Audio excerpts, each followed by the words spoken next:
என்னாகமும் 12ஆம் அதிகாரம்.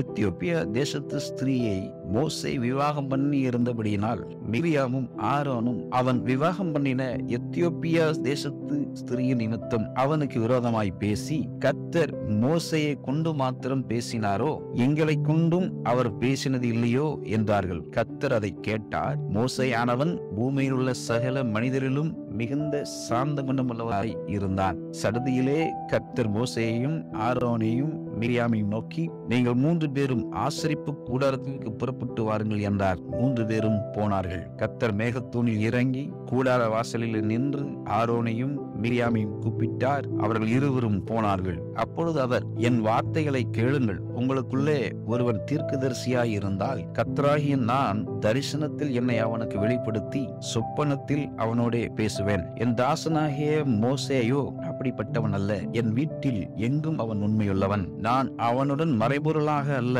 முகமுகமாகவும் பிரத்யட்சியமாகவும் பேசுகிறேன். அவன் கர்த்தரின் சாயலை காண்கிறான். இப்படி இருக்க நீங்கள் என் தாசனாகிய மோசேக்கு விரோதமாய் பேச உங்களுக்கு பயமெல்லாம் போனது என்ன என்றார். கர்த்தருடைய கோபம் அவர்கள் மேல் மூண்டது. அவர் போய்விட்டார். மேகம் கூடாரத்தை விட்டு நீங்கி போயிற்று. மிரியாம் உறைந்த மழையின் வெண்மை போன்ற குஷ்டரோகியானார். ஆரோன் மிரியாமை பார்த்தபோது அவள் குஷ்டரோகியாய் இருக்க கண்டான். அப்பொழுது ஆரோன் மோசேயை நோக்கி, என் ஆண்டவனே, நாங்கள் புத்தியீனமாய் செய்த இந்த பாவத்தை எங்கள் மேல் சுமத்தாதிரும். தன் தாயின் கற்பத்தில் பாதி மாம்சம் அழுகி செத்து விழுந்த பிள்ளை போல அவள் ஆகாதிருப்பாளாக என்றான். அப்பொழுது மோசே கர்த்தரை நோக்கி, என் தேவனே, அவளை குணமாக்கும் என்று கெஞ்சினான். கர்த்தர் மோசேயை நோக்கி, அவள் தகப்பன் அவள் முகத்திலே காரி துப்பினதுண்டானாள். அவள் 7 நாள் வெட்கப்பட வேண்டாமோ?